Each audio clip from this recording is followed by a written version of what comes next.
La fosforilación es la adición de un grupo fosfato a cualquier otra molécula. En el metabolismo, la fosforilación es el mecanismo básico de transporte de energía desde los lugares donde se produce hasta los lugares donde se necesita. Asimismo, es uno de los principales mecanismos de regulación de la actividad de proteínas en general y de las enzimas en particular. La fosforilación más importante para el metabolismo es la fosforilación del ADP, es decir, la adición de un grupo fosfato al ADP para formar ATP. El ATP así formado transporta la energía del enlace convirtiéndose en la moneda de cambio energética del metabolismo. Hay diversas vías que fosforilan ADP mencionadas a continuación. Fosforilación a nivel sustrato es la síntesis de ATP acoplada a una reacción exergónica sin intervención de la enzima ATP sintasa. Está mediada por enzimas quinasas y se produce, por ejemplo, en el ciclo de Krebs o en la glucólisis. Constituye únicamente una pequeña parte del total del ATP producido en la célula.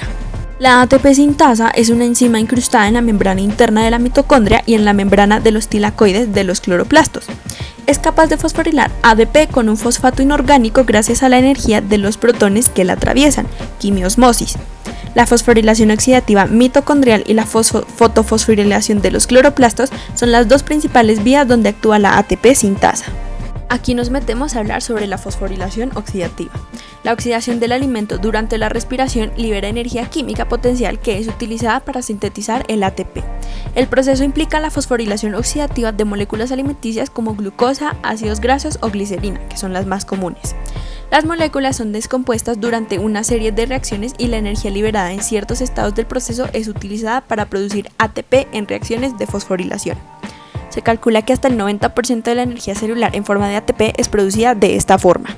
La cadena de transporte de electrones es una serie de proteínas y moléculas orgánicas que se encuentran en la membrana interior de la mitocondria. Los electrones pasan de un miembro de la cadena de transporte al siguiente en una serie de reacciones redox. La energía liberada en estas reacciones se captura como un gradiente de protones, el cual se utiliza a su vez para formar ATP en un proceso llamado quimiosmosis. En conjunto, la cadena de transporte de electrones y la quimiosmosis constituyen la fosforilación oxidativa, mostrada en el diagrama. Podemos ver la entrega de electrones por NADH y FADH. Los acarreadores de electrones reducidos en otros pasos de la respiración celular transfieren sus electrones a las moléculas cercanas al inicio de la cadena de transporte. En el proceso se convierten en NAD y FAD, que pueden ser reutilizados en otros pasos de la respiración celular. También podemos ver la transferencia de electrones y bombeo de protones. Conforme se mueven los electrones en la cadena, se desplazan de un nivel de energía más alto a uno más bajo, lo que libera energía. Parte de esta energía se utiliza para bombear los iones de hidrógeno, lo que los desplaza por fuera de la matriz hacia el espacio intermembranal. Este bombeo establece un gradiente electroquímico. Se puede apreciar la separación de oxígeno molecular para formar agua. Al final de la cadena de transporte de electrones, los electrones se transfieren a una molécula de oxígeno, la cual se rompe a la mitad y recolecta hidrógeno para formar agua. Y por último, la síntesis de ATP por un gradiente. Cuando fluyen por el gradiente de regreso hacia la matriz, los iones de hidrógeno pasan a través de una enzima llamada ATP sintasa, la cual aprovecha el flujo de protones para sintetizar ATP. La fotofosforilación se refiere al proceso de formación del ATP durante la fase luminosa de la fotosíntesis.